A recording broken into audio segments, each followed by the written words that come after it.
Welcome to Invisible Machines, a podcast where we explore the expanding world of AI agents and conversational technologies.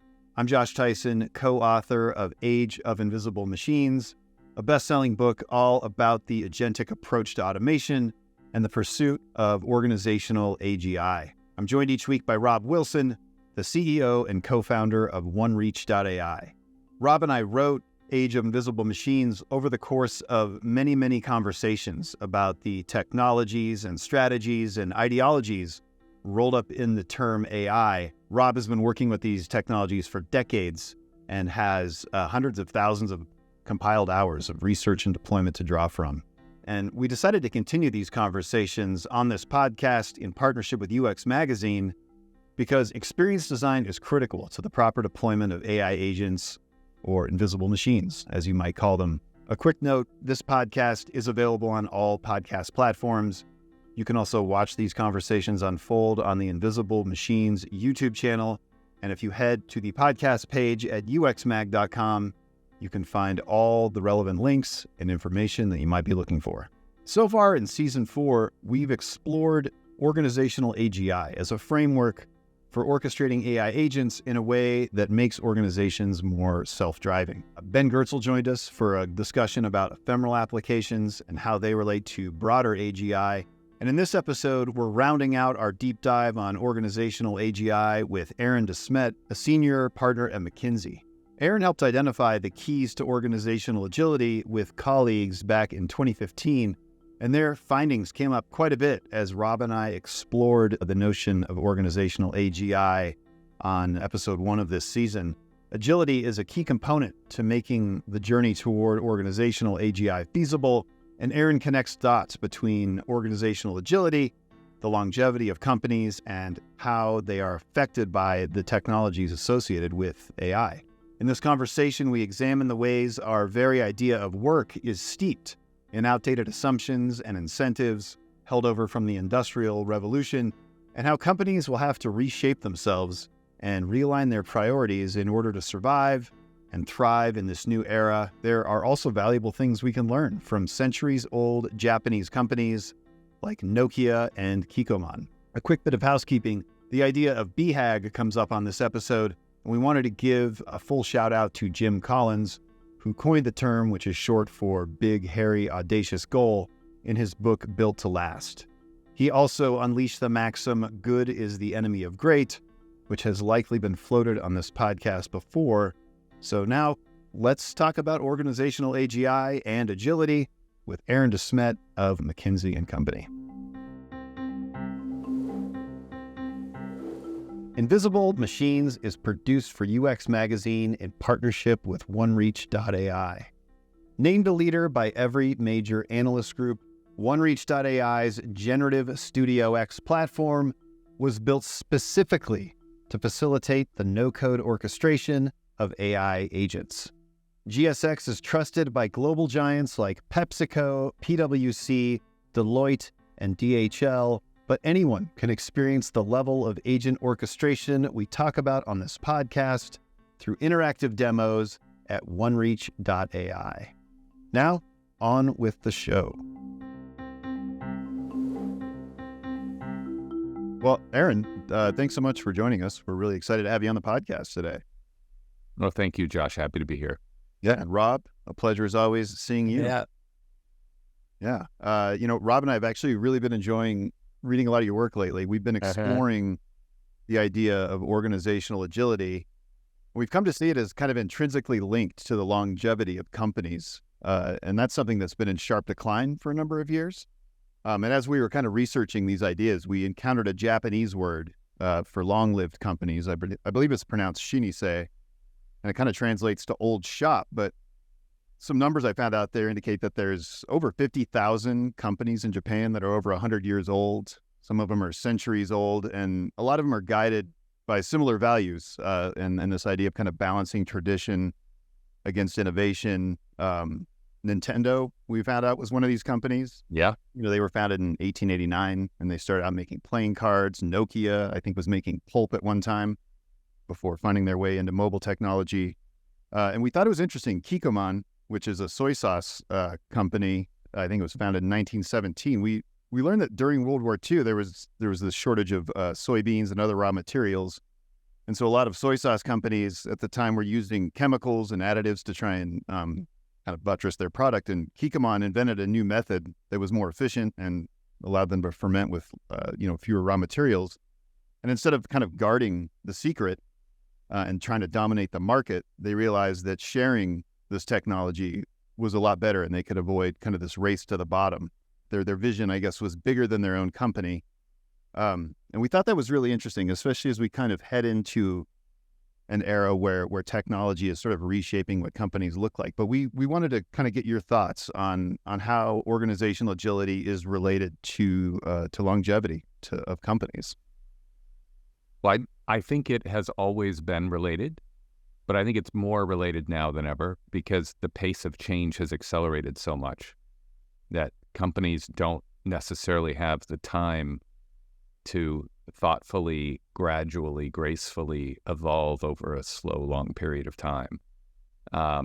I think the Kikkoman example is probably more relevant. Something sudden and jarring happens, but now it's not, every few decades. It's constantly coming at companies and leaders that disruption, technological and other, political, supply chain, economic, all kinds of, innovation, business model innovation, not only, product innovation is happening at such a rapid clip.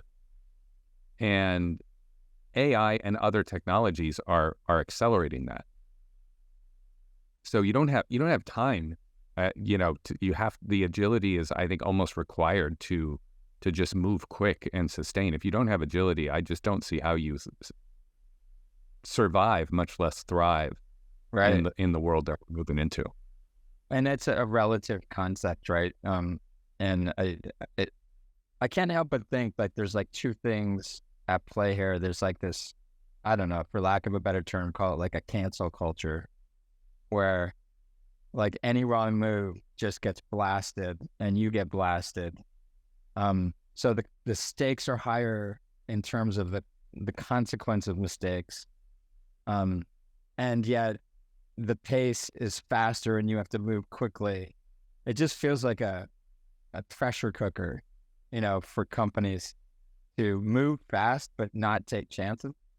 And I guess, the safety in most of us go to like, the fear versus the opportunity. And so we grab on to the stability and we just, it's like watching the Titanic hit the iceberg. You just feel helpless, right? I don't know it can't just be simple as, hey guys, you just didn't know you needed to be agile, and everyone go, oh, okay, right, let's do that. Well, I think there's a lot of things at play. So the fear thing is big. When you're constantly hit with pressure and disruption, you typically go to a defensive stance. The problem is that's often exactly the opposite of what's needed. You need to learn, adapt, and innovate. Fear is not fear can motivate, but it doesn't help you get creative and innovate very well at all. It actually has the opposite effect. It tends to trigger you to react in ways that are already well known. You fall into old patterns. Even if you're just cognitively busy, you're stressed, you're anxious, that alone can trigger more of, let me do what I already know how to do well. Yeah. And if you're, let's say, a tennis player and you're really good and you practiced over and over and the rules haven't changed, leaning into, let me just channel that stress into being clutch and doing what I know how to do well, that can work. Right. But if the world around you has changed and the rules have changed, you actually have to say, oh, maybe I have to learn and adapt and do something fundamentally different. And in that case, too much stress really doesn't help. You can't just be clutch and then be adaptable at the same time. You almost have to reset your mindset more to that opportunity. How do I think of this as an opportunity and learn and test and maybe fail in a way that's safe enough to fail? Right. So that I can figure out what the new thing is going to be. Yeah, it seems like, maybe you just have to have a bit of that crazy gene, the Elon Musk that that comes out of nowhere in the auto industry, right? And disrupts because he sets these BHAG, I'm stealing a term from, I think it's Good to Great or one of the Collins books. And he sets this audacious goal, this big, hairy, audacious goal. And he challenges the organization to meet that. And that's, of course, that seems dangerous. That seems aggressive. But then out of nowhere, you're the auto industry. I always have this image in my head. I made it many years ago, which was this idea of dinosaurs fighting each other, like two T-Rexes going at it with a comet in the background, right? And this is like GM and Ford going at it. And the comet is like a company you've never heard of, or a company you've heard of that you thought would never become a competitor, like Apple. And the next thing you know, they're coming at you. And the battle between the T-Rexes is irrelevant, But that's what consumes you. You constantly focus on your current competitors, and you're like, well, we're at least on par ahead of them, so we're fine. And then, then Tesla comes in or SpaceX comes in, and so is it, or adjacent company that's decided to set these BHAG goals? So is that hyper disruption? Like why now more than ever, right? That competition is less siloed, or is there a component of that? I think there is, and I think the reason why that's so important now is my belief is that we are in the midst of I do not call it the fourth industrial revolution. It is an information revolution that is fundamentally different. So it's much more akin to the first industrial revolution, but because it's a different revolution, it is fundamentally different in principle. So the first industrial revolution, hundreds of years ago, basically said, what we need to do is structure work, organize work, standardize parts and standardize labor, division of labor, specialization. It's basically building an assembly line. Right. We need to make 90+% of all workers like they're on an assembly line doing the same thing over and over and over again, exactly the same way. Hierarchy, structure, rules, order, bureaucracy was the name of the game. And it was taking people out of be an artisan, right? Go be a farmer, shoemaker who does it just out of an art form. Right. And get factory. So the first industrial revolution had a lot of benefits. I mean, it created a lot of wealth. It created a middle class. It also created the words like boredom, which didn't exist before the Industrial Revolution, because people weren't bored. People were bores. Interesting. But people weren't bored. Then you have people clock in, switch their brain off, go into routine. So I think we're on the cusp of a revolution that unwinds a lot of what we've learned about how to run organizations for hundreds of years. It is a true paradigm that people are still getting their heads around. So it feels super disruptive, which is why having a BHAG says, let's set a goal that we just don't know how to do and figure it out. I think that's actually helpful in releasing the constraints that might keep you from achieving it. Right, because there's no formula. Like, that's the whole point. There's no formula to follow, and you do have to make it up. I like that idea of that at the core of it, it's really just incentivizing creativity, which to me on the sort of inverse side or related to is agency. And I think there's two ways to look at that. I think I'd love to explore both sides of that in this conversation: agency with machines, but also agencies with humans. And I think you've talked a lot about agency with humans in particular, and saying, I'm very mathematical. I try to boil things down into the language of mathematics, and I see these companies as a group of algorithms that people and machines can follow, and that if those algorithms are effective at a broad level, meaning globally, ideally, and they're simple enough to follow that a human can repeat them reliably and they're relevant for a long period of time, you end up with a long company. As soon as those algorithms become irrelevant and don't work anymore, then if you can't create new ones that are equally as scalable, then you go out of business. And it all comes down to like the bun guy at McDonald's that goes from factory to factory around the world, tasting the buns to make sure that the formula that created it is exactly the same everywhere. But as soon as that bun's, not useful to people or they don't like it anymore, that's where the disruption comes in. So you have these companies where their algorithms are just timeless, right? The formula for Coke, these ideas, and they don't require, to your point, they don't require agency. In fact, you don't want agency. You just want that strict following of these algorithms. But then they're brittle. And that's kind of what I wanted to talk a little bit about is, how companies end up becoming brittle and how that serves them at some point. But then, like you said, in this age of speed, it becomes their like boat anchor.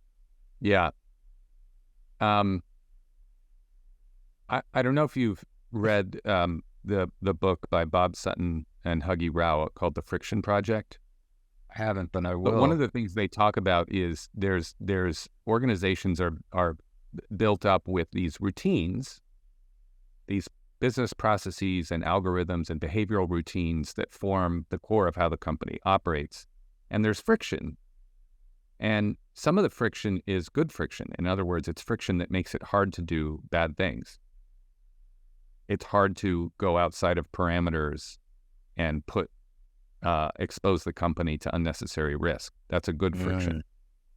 Yeah. But a lot of the friction that companies have is bad friction. It makes it harder to do things that you actually want people to do. And sometimes what used to be good friction becomes bad friction. If the rules of change, don't mess with this formula, it works. Well, if the formula quits working and now we have to change it, now what used to be good friction, which is preventing me from veering outside of parameters that I don't want to veer outside of, now it's like, no, now we do need to veer outside those parameters. Right. You must put cocaine in the soda. Yeah. You cannot put cocaine in the soda. Exactly. So I think companies are finding that they're going to have to get better at rooting out bad friction and identifying. And some of it is cultural. Some of it's built into rules, like you can read it, you can see it, it's structural, but some of it is also cultural, that there's a series of patterns of behaving and thinking and acting that are so embedded in the culture of the company that people who've been there a long time don't even see it. They've normalized it. They're just like, well, this is just how we do it. It's how we've always done it. It's what good is because we've always done it and it's always worked. But the problem is, but what if it doesn't work anymore? Yeah, if you get a treat for following the rules for 10 years, how do you suddenly learn that not following the rules is how you get a treat? or changing the rules when people are them to thinking these are the best rules and they're what has kept us successful. And in some cases, these are myths. It wasn't really what kept you successful. It was just what you did at the time you were successful. There's other times when it actually did make you successful. It's just not the thing anymore. Right.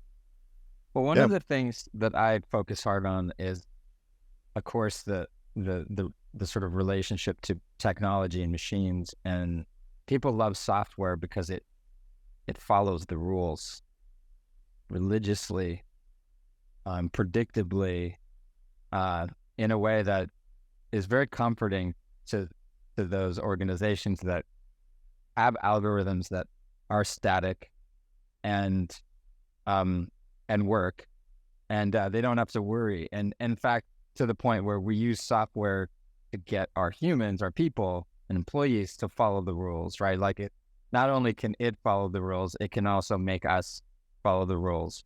But what I've also seen happen and have contemplated many times is it's so rigid because of the cost and time it takes. This software has no agency. And the cost of changing process now requires you to go to IT and change the software. Had this example when in the education department within the Denver school district wanted to look at alternative education systems and approaches and experiment with them that really showed a lot of progress. And they realized all their software, one of the ingredients to adopting and trying out and experimenting with this new system was that they sort of abolished this idea of grade 1, grade 2, and broke it into small badges. It still was a grading system where you got graded on your work, but it wasn't bucketed and basketed into these grade 1, grade 2. And but all the software, like the first thing it asked was, what grade is the child in? And so that allowed them to not be able to follow and change their, like the technology became their boat anchor.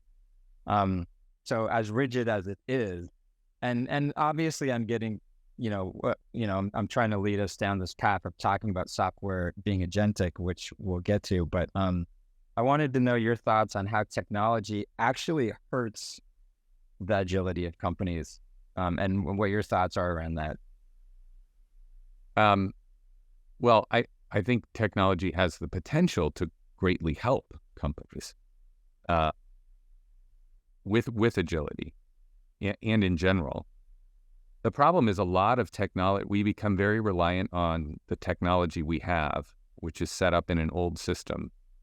And a lot of times the technologies that big companies employs have been patched together. A bunch of different systems, different applications, different software, different hardware, different data architecture has all been patched together over time to where it operates as a clunky system, but a system that works.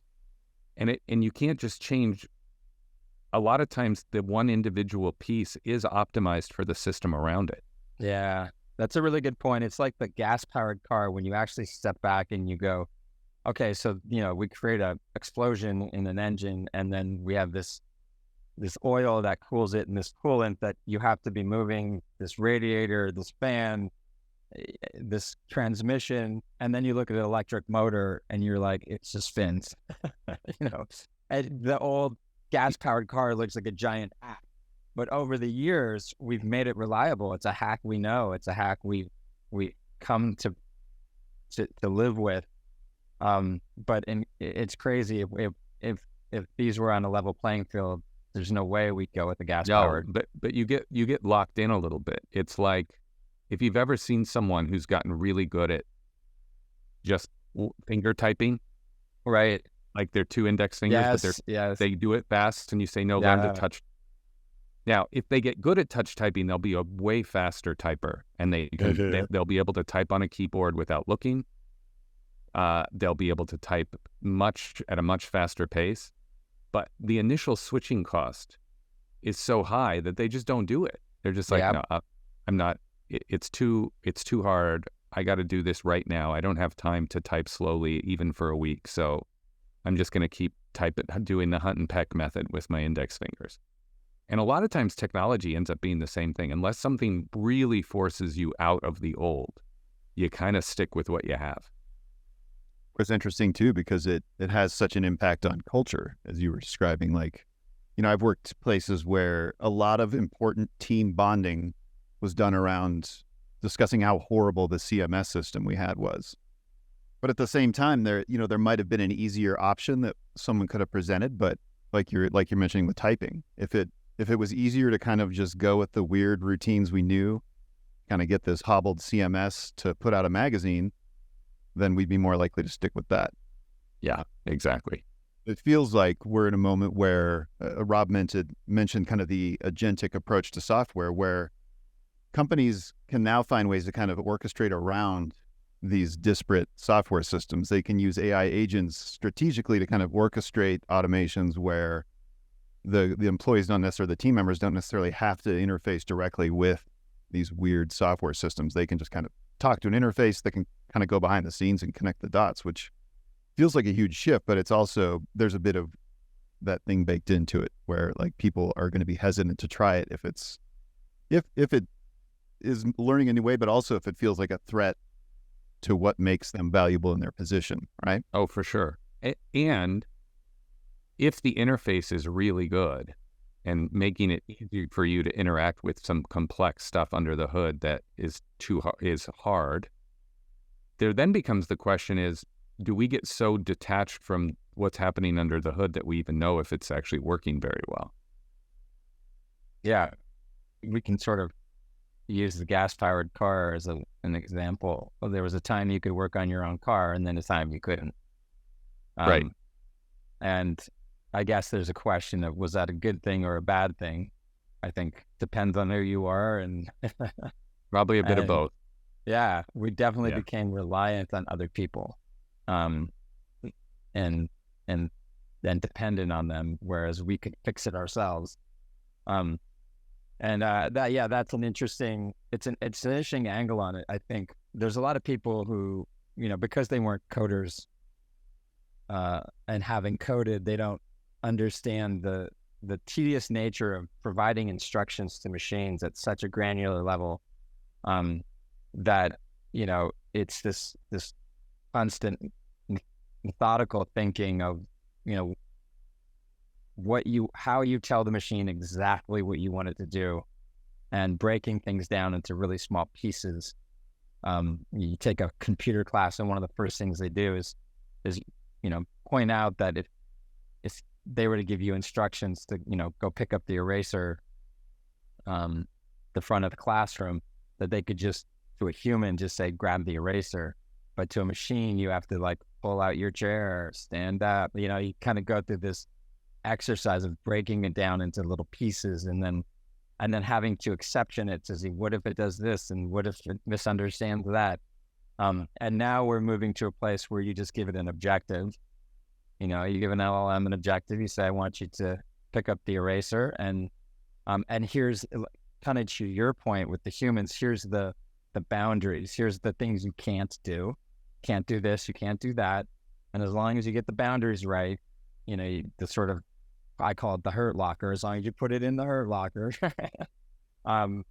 successfully, then it adapts to changes in the room, and you're not having to go in and recode these things, which creates a level of agility that goes from maybe where software has sort of slowed us down to now being more agile than humans can be. I think that it's absolutely the potential. I think it raises a bunch of questions that I don't think we've ever thought about, though. So I'll give you one example. Here's just one example. So a lot of companies have some kind of rule of thumb around spans and layers. Like if a people manager manages fewer than 2 people, 3 people, that's really too small, and we should try to expand their so that we don't have a many multi-layered company. But if they're managing 20 people, that's too many, right? So we have thoughts that, that's more of a routine environment. Maybe 20 is okay in a call center, but in this other environment, more than 5 is too many.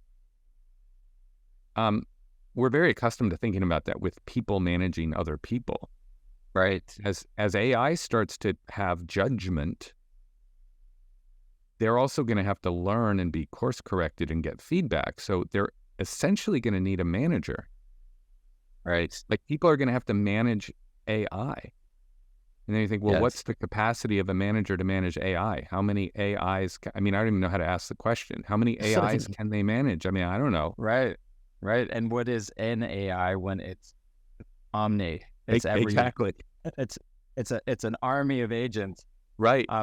We joked. I don't remember what episode. You might be able to remind me, Josh. But we joked about like the future, the medium term of work is just that, like, those apps, swipe left or swipe right, like yes or no, hot or not, or something was, that all you're doing is agents are just hitting you all day, and you're saying no, yes, no, yes, no, yes, no, yes, and that becomes like just rapid fire decision making.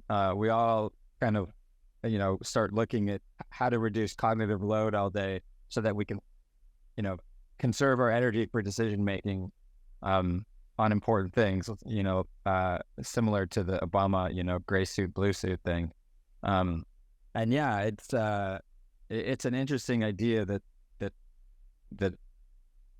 like, is it them managing us or us managing them, or is it just a cooperation sort of thing where when productivity is not the output and creativity is the output, to your point, does anyone need to be managed? I guess I'd pose that back to you. I think we will find that people still do need to be managed, and AI needs to be managed, but it might look very different than what we have historically thought about in terms of supervision. Okay. It might look very different. It also means, if we're, to your point about we need to conserve cognitive resources to focus on where humans are really at their best, which is creativity and innovation and judgment and emotion, because the machines are doing the routine work. That is a fundamental shift from, if we think back to the Industrial Revolution, of we wanted people doing less artisanal work and more routine work and do it exactly the same way. Now we're like, nope, it's completely the reverse now. So now we have to start treating employees less like bots and more like athletes or artists. Yeah. Yeah. Well, then the Industrial Revolution kind of created these deep ruts in our collective psyche, I guess, too, right? Where like value is intrinsically tied to productivity and maximizing output. And if you apply AI to accelerating all that stuff, I feel like that kind of hastens our demise as a species and is sort of antithetical, I guess, to the way that we've at least described how companies might, take this technology and actually make it beneficial in a more... Well, yeah, because in that world, you measured productivity essentially by quantity of activity and quantity of output, not by outcome. Yeah. We didn't say, this is the result I want. The result I want is happiness. We said, I want to know how many barrels of oil this refinery is producing every day. That's what I want to know. Yeah. It's like, well, that's still important, but if you're in a white collar job and you used to manage, let's even take a coder, you manage by lines of code. Well, I don't really care how many lines of code that was written. I want to know, is it an elegant solution and does it work, Right. and to create the user experience and the results that I wanted. Yeah. Some of the outcome is interesting too, because it feels like for a long time the product roadmap ended with, all right, there it is, take it, and then we're done with it. And we've had conversations. I think it was maybe Don Norman in his newer book about this idea of like, design doesn't stop. You shouldn't stop thinking about design where the product lands at the consumer's lap. It's like, then where does it go from there? Like, that seems more outcome based, like to your point. Absolutely. Absolutely. Yeah, you said something that triggered a thought for me. This James Bridle conversation we had a couple episodes back. They sort of have an interesting perspective. It's stuck in my head and I can't get it out because I'm trying to figure out what I think of it. But it's the idea that if you pull the anthropomorphic like component out of our technology, like you said, AI is a singular manager. That's very anthropomorphic, right? It's just a bunch of systems and a bunch of agents and a bunch of knobs and buttons that all do different things that may work together well or may work terribly as they're integrated. And then we kind of, we create this idea of singularity, which is, part of the AI path, where that's just a perception, right, from us that it's a single thing when it's really many things. And I guess it's the same as a human. We're bacteria and many other things. But then their point was that I can't get out of my head is that the AI has existed and that the AI is the corporation because it is its own entity, because it has its own responsibility, legal responsibility. It gets to exist in our system alongside us as an individual sort of gets to. And that machines are just, tools for this AI, which is a corporation. They're just tools for it to achieve its purpose. And so if its purpose is to increase the stock price, then the paperclip concept that everyone talks about AI, the danger of AI and the whole paperclip story, the paperclip corporation is the one, and you mentioned oil, and that's what triggered it. Like a company that's designed with the objective to make money in the short term. That's the fear, not necessarily the tools that it uses to achieve that goal. And again, I haven't processed, where I land on this as the corporation being the AI, and that generative AI is just another tool in that AI's tool belt. But I wondered how that struck you, and if that concept has been one you've explored yourself. I have explored that concept a little bit. Yeah. I would say, I think it's a little more complicated than that, but I do think there's some truth to that. So if you, I started getting interested in this, 30 years ago when I started reading about chaos theory and complexity theory. So, chaos theory I found interesting. One of the roots of chaos theory coming about was a simple research project trying to simulate the weather. And that, this is now a long time ago when computers weren't very powerful. And so you would run things for days to get a result, right? You'd have your little punch cards. And so the simulation ran and it ran. And anyway, it stopped and it had to be restarted. But rather than restart from day one, since it had already been running for 2 days, the researcher puts in the last set of digits and for the equation, for the algorithm to just pick up where it left off. Yeah. But he didn't start it exactly at the end. He started it like an hour earlier. He picked an earlier point. And what he noticed is by the time it got to where the thing actually had stopped, they were already deviating. The weather had already shifted. And it was because he hadn't put in enough decimal points. Because the numbers went on and on and on. So he hadn't put in, so how many decimal points would he have to put in so that it wouldn't careen off course and the weather would move? And it turns out it was like almost infinite. Is the idea of the butterfly effect. Right. When different elements of a complex system interact in nonlinear ways, and they interact over and over again, a slight change can down the road can have massive interaction effect that sort of amplify because of the exponential nature of the interaction of the equations. So this is a super, super simple algorithm. Right. And even in that algorithm to predict the weather, a tiny, tiny, tiny change in an nth decimal point had it careen off course, a few days later, which is why it's still so hard to predict the weather. Right. It's that nature of compounding. It's the nature of compounding. Us. And if you look at complexity theory, which looks at the qualities of an agent-based system where the agents interact, even in highly routine ways, even if they don't have free will like humans have, even if the agents follow rules exactly and the rules are simple, if those agents interact in complex, repeated, nonlinear ways, not only do you get a lot of the properties of chaos, you get some of the properties of now self-organizing complexity, which can create a property of emergence. Where the emergent complexity complexity can create an emergent system level quality that does not exist in any of the agents individually. Right. Which is kind of how our brain works. Our brain creates a super high level of consciousness, even though it's filled with really dumb neurons that simply fire or don't fire based on a super simple set of electrochemical rules in the brain.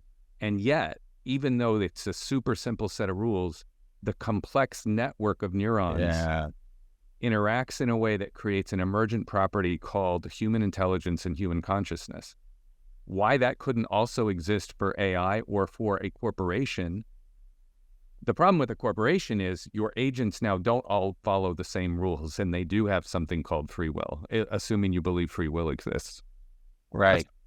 We've been kind of exploring the idea of broader AGI through a slightly different lens, because we've been thinking a lot about this idea of like organizational AGI, which I think emerges when we combine some of the things we've been talking about. Like if people are having a conversational portal into a company, even if it starts with just a few different automations, as those tools get shared across departments, and as there becomes more of like kind of a feedback loop where humans are kind of managing the AI and designing these solutions, and it starts to kind of gain a broader understanding of the company actually starts to know what it actually knows, then it kind of, I think, approaches what you're talking about. And it did tickle us that organizational AGI is baked into organizational agility, at least spell it out, just because you need that agility in order to even endeavor the journey toward organizational AGI. Well, I think this a little bit goes back to your point about corporate AI. In my mind, for different reasons, and you talked about the potentially somewhat, brutal march toward short-term profit maximization as potentially one of the downsides in terms of the implications of what that could create. I think what you want for that, but also what is helpful for agility, is to have something that is beyond that. It doesn't mean you have to ignore the importance of short-term profit maximization. You can include that, but I think you want a higher order North Star for the company that says, this is our purpose. That's a higher purpose beyond just, it can include, but not only short-term profit maximization. This is our identity of how we see ourselves and who we are. This is our culture. What we think it means to act in a responsible, good way means what for us? It means we treat customers a particular way. It means we treat men in a particular way.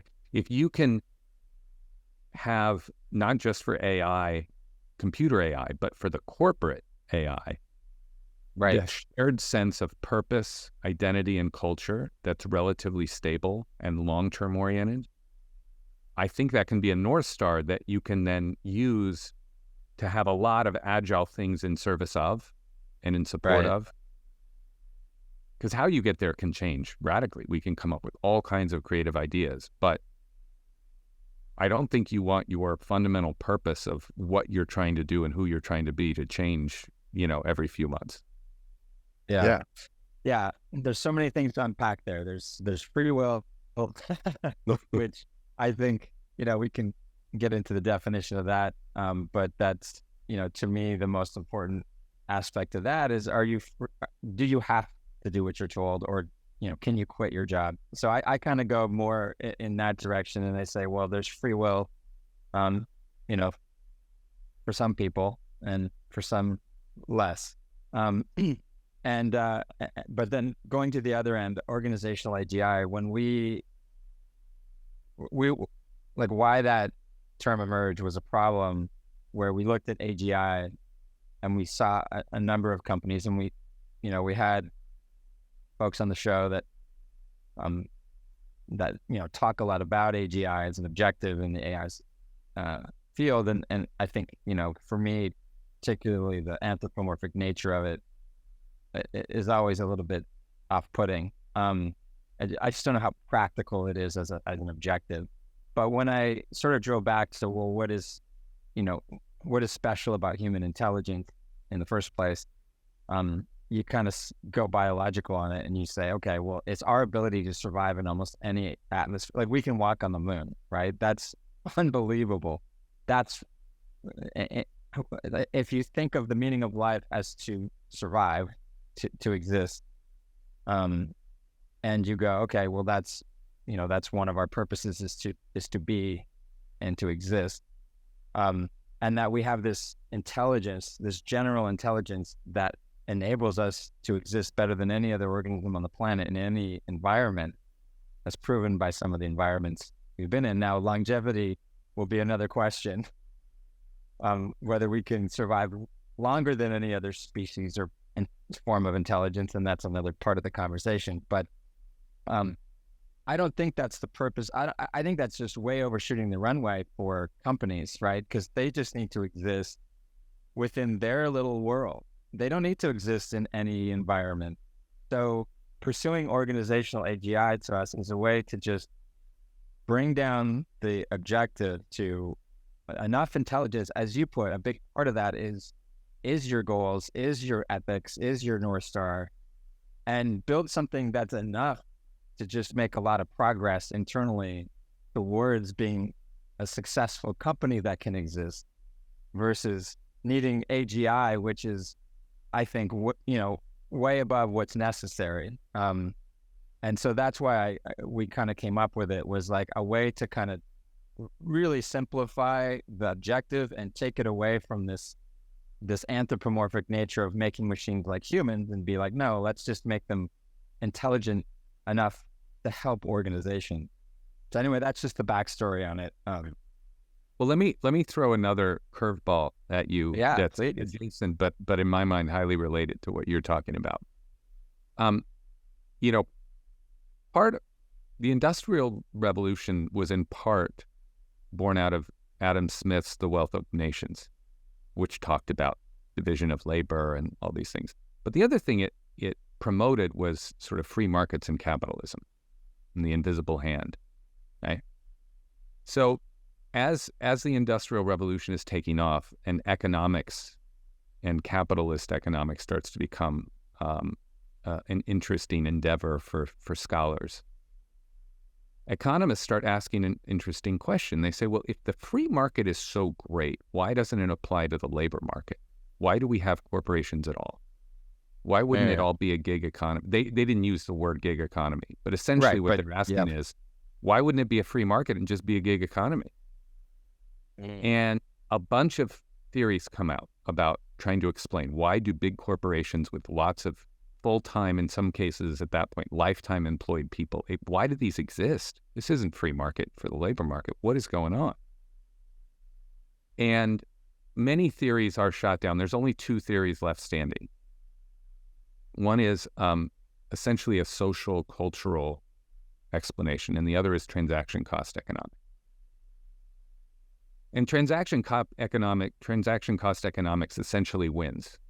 You have two different economists getting Nobel Prizes for explaining why corporations exist with large employee populations in different time periods, but they're both essentially making the same argument. The reason why these exist is transaction cost economics. And transaction costs essentially are so high between individual agents because they might not be trustworthy. You might not know enough. They don't have common outcomes. How do you get 1,000 people to collaborate toward a common objective if they don't all have a boss telling them what that objective is?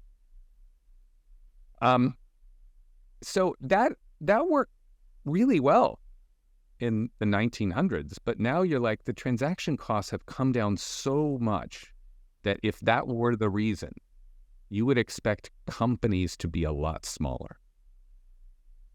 You would expect that the average size of successful companies in terms of number of full-time permanent employees to track downward with the drop in transaction costs, which we have not seen, which suggests, oh, maybe both theories were right, and this social cultural theory is still a big part of it, which is, if I want a corporate AI, if I want an organization, a company that is synergistic, where the emergent properties and value created by this group as a whole is more than the sum of the parts, I actually need this North Star.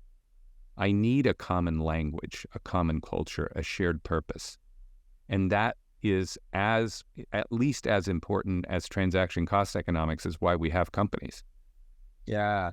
I can't help but also hear like this other element, which is transaction cost from a time and labor standpoint, but also from a cognitive load standpoint, which I think is another important angle that might or might not have gotten its due attention because trust, right, or not being able to trust and taking that leap of faith to make a decision the question I'd ask is, has the cognitive load of transactions gone down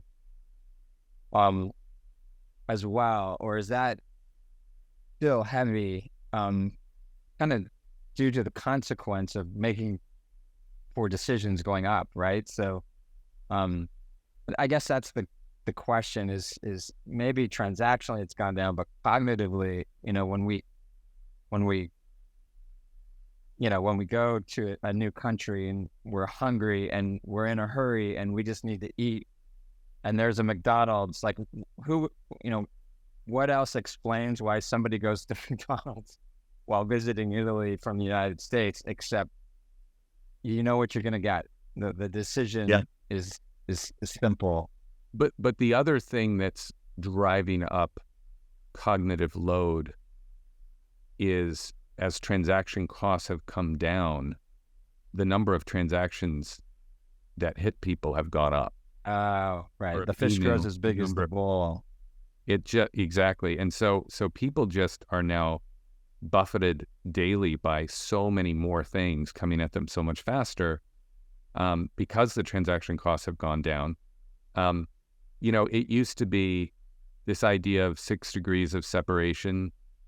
It turns out that in the modern world, if you're connected to pretty much anybody, you're 3 degrees of separation from anybody else in the world.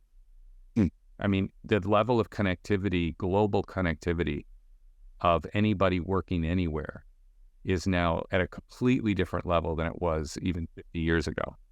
Yeah, that's a really good point. And I think the dopaminergic tendency of humans to constantly want to go faster and faster and faster on that, right? It's not like we're being forced, we're opting into this, right?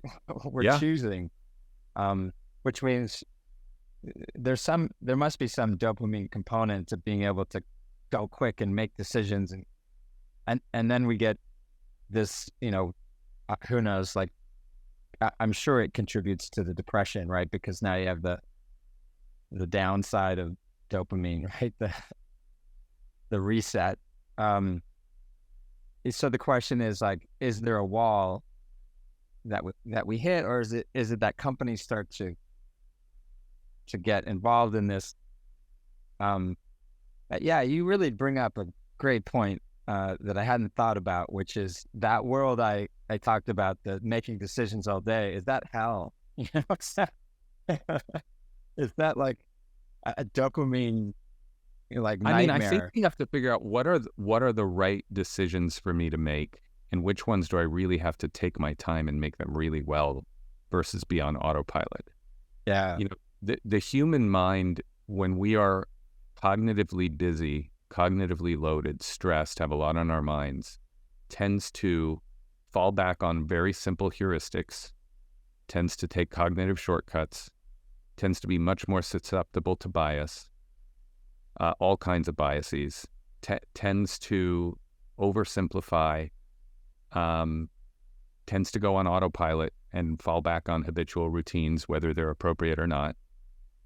And so I think what it means is we have to be more discerning about when a decision really matters and when we need to be at the top of our game. And then we need to make sure we are not distracted, not overly loaded. We need to start practicing tools to take a break, center ourselves. Did I get enough sleep? Right. Which we see. It's not a good time to make that consequential decision. Yeah, I mean, we see that. I mean, when I was growing up, I'll date myself here. My mom used to have a meditation room, and none of my friends knew what the heck a meditation room was, and I was, I couldn't even explain it. I was the only parent. I had the only parent with a meditation room, and now meditation's just mainstream. Herbal tea, same thing, and we see people I guess trying to recover from this dopaminergic world that we've created for ourselves. I can't let you go without. There's something I really wanted to talk about that's somewhat unrelated, but I'm looking across at AI, particularly generative AI, and its effects, on the companies that we work with, and especially coders, where we see like a 10 to 15% lift in productivity. We don't see this like replacement concept happening where you like it's replacing jobs. We see that, many jobs are getting a 10 to 15% lift, sometimes 5. And it's making people, marginally better or saving them a marginal amount of time, 10 to 15. But 10 to 15% across a whole large company for every employee is a massive shift. Yep. But it's very hard to measure. And so what we see is these folks saying, oh, AI, is a bust. It isn't having the effects everybody thought it would have. But then you also turn around and you see everyone's using it. ChatGPT is the fastest growing, was the fastest growing app. Generative AI and AI is becoming commonplace in terms of the tool people are using. So these two things don't make sense together. And the way I've been trying to make sense of it is to say, well, it's hard to measure a 10 to 15% improvement in productivity across a huge swath of people that all do different things, because that can get buried. That can get buried in either making more decisions, taking more time on things, taking more time up. Like it's easy to kind of, what if 10 to 50% under the rug. What if I've offloaded some of the busy work that I would have to do to AI, and the AI is doing the busy work just fine, and it's left me more time to be more thoughtful and make better decisions, or to be more creative, or to come up with more elegant solutions that are just that much, just a little bit better for customers and end users. And where would that show up? It's like, it would show up here and there. It would, I don't know. It might not just pop up in a 200% productivity improvement. Yeah. Mean I wouldn't want it? Of course it doesn't. I would want that. I would want all of my people to be making smarter, better decisions, to be a little more creative and thoughtful every day, to have more, be more choiceful in how they spend their time. If they can offload 20% of their busy work to AI and have that time freed up to do other things better, more thoughtfully, more creatively, more collaboratively, more innovatively. I'm not sure how I would measure that, but I would want that. Yeah. And how do companies deal with the fact that we're in that early phase of it being not a budget cost that is a must, but is where's the ROI? How do we measure the ROI? I find this kind of puzzling. I think the only way to do that is we have to start getting better at defining and measuring the outcomes we want, not just the outputs. Right.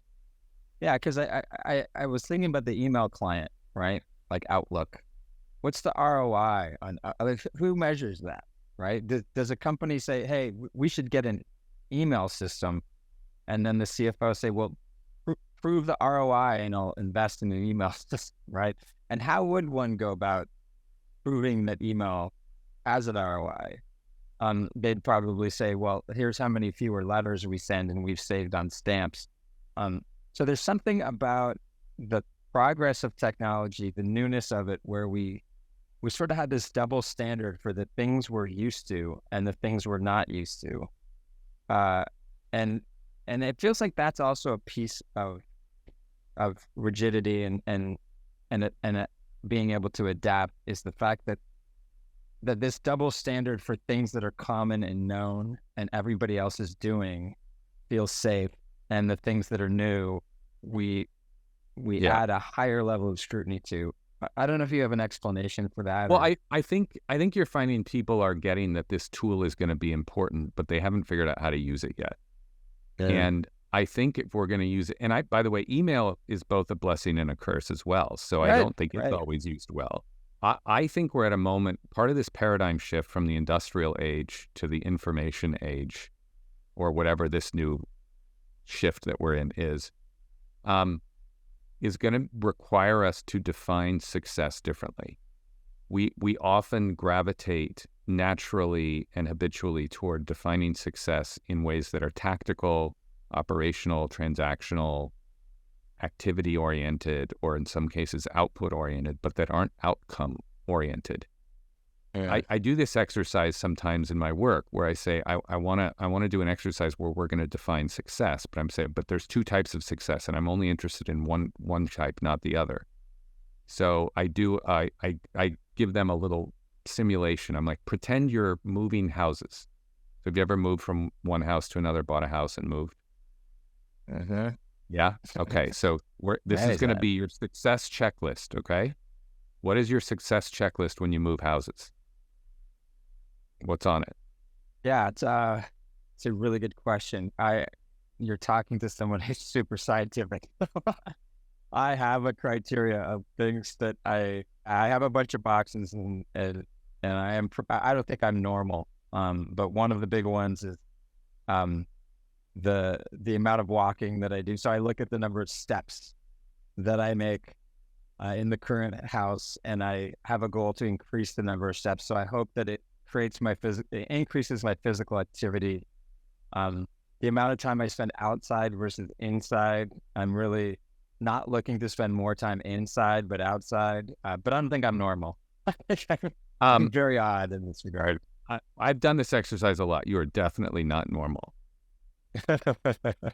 But you're getting more at what I'm interested in. I would say well over half the people when I do this exercise, the first things that come to mind are very tactical. Did all my stuff show up on time and unbroken? You know, were the utilities turned on? Did I forward the mail? They're very kind of tactical. I'm like, that's all important when you move houses. But if you think about long term, what is the success of the move really based on? Right? Is my family happy? Does it feel like a home? Do I like the neighborhood? Is it a great community? Why did I move? How about that? Did I move to get my kids into a good school? Yeah. Okay. Well, are they in a good school? That would be much more important than all your stuff showed up. If all your stuff showed up unbroken, but you moved to get your kids into a great school and they're not in a great school and they hate it and it's a terrible school, that would be a bust. If not all your stuff showed up, but 5 years later, your kids are just thriving in a wonderful school and getting a tremendously great education, I'd still call that a win. Yeah. So one of the things I help with, I say, I want the outcome-oriented success. I want the ultimate success. And people, it's not what most people start with. And it's not part of our habit to think of the long-term outcome we're really solving for. And I think if we're going to make AI successfully work for us, we're going to have to be very clear about that. Or else it can do a lot of cool, fun things, but may or may not add any value. And that's what I love about the agent approach. It's a software building. It's so fundamentally different, but instead of instructions, you're now giving objectives and you're providing guardrails. This is why it has to be managed. You have to have the objective. You can't program it anymore. You have to have the objective and give feedback, because you might be surprised. You're like, oh, you achieved the objective, but there's an unintended consequence that I hadn't foreseen. My guardrails, I got to update my guardrails. It becomes a lot more like managing a person. Yeah, and what's incredible to me is how many developers write code and don't know the objective. How many developers, most, right? They don't really understand the objective of what they're even building, and now you have to. Now you won't be able to program without knowing it, which is a force function for us to sit down and contemplate these things and figure out how we're going to measure these things. Because now we need this machine. There's something existential about it, I guess, that forces us, by teaching it to something else, by being asked what the objective is and how we'll measure it. That I wonder why that is, why most of us veer so far away from that big thinking. Like, why do we not have these objectives? So I will tell you, I believe it is this paradigm shift. So for hundreds of years, when you go in to work for a company, we have been training over hundreds of years, generation after generation, that the people at the very, very, very top make the big decisions about what the objectives are. and everybody else does what they're told. I mean, that is the assembly line environment. The assembly line environment, remember earlier on I said boredom as a word to describe how people feel was born as part of the Industrial Revolution when people come into the fact, do the same thing over and over and over and over again. So if that is what defines boredom, which didn't really exist before. By the way, before the Industrial Revolution, people were miserable. They just weren't bored. But part of the reason they're bored is they were told, check your brain at the door. We have given you the roadmap of what to do. We've specialized the task. It's do this one thing with this one widget over and over again. Here's your quota. We basically asked them not to do that. Most employees were explicitly told, do not set your own objectives. Do not set your own goals. Don't be too creative. And even when we start getting into continuous improvement, it was meant to be very incremental. How do you squeeze a little more efficiency? How do you get a little more quality, reduce the defects a little more? We never, and that was most people, because people supervising those people also were meant to not think too much, just make sure they're doing their job. Yeah. Do you think we're approaching a COVID-like moment in the sense that I personally am surprised at how adaptive we were to suddenly not going into like so much change so quickly, and how we rolled with that. I know there were a lot of mistakes and there's a lot of things to complain about, but if you asked me before, if just suddenly overnight no one could go into the office or meet in public places, like I would have said our society will collapse. I would not have believed that we would have gotten through it in relatively good shape, considering what it could have been.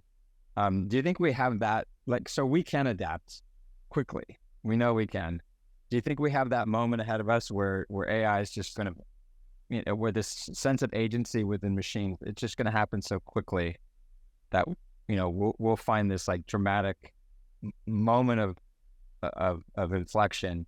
Or do you think this is going to be a gradual thing like the Industrial Revolution, where it was more slow over a decade? I think this one will happen quicker than the Industrial Revolution. I don't think it'll be overnight, but I think it's going to be at a reasonably fast pace. Got it. Yeah. Well, cool. This was a great conversation. I hope you enjoyed it. I did thoroughly. Covered a lot of ground. It was a lot of fun. Thank you. Awesome. All right. Well, thanks for hanging out with us again here on Invisible Machines. Don't forget to like and subscribe wherever you get your podcasts. Always remember that you can watch this podcast too on our Invisible Machines YouTube channel. Head over to uxmag.com. We have a podcast page there where you can explore our back catalog and you can look at episodes centered around popular topics. Many, many thanks to our incredible production team here in the US and in Ukraine: Elias Parker, Michael Litvinov, Allison Harshberger, Alla Slesarenko, Vera Pokodkov, and Darina Moskovchuk. Till next week, Owagi.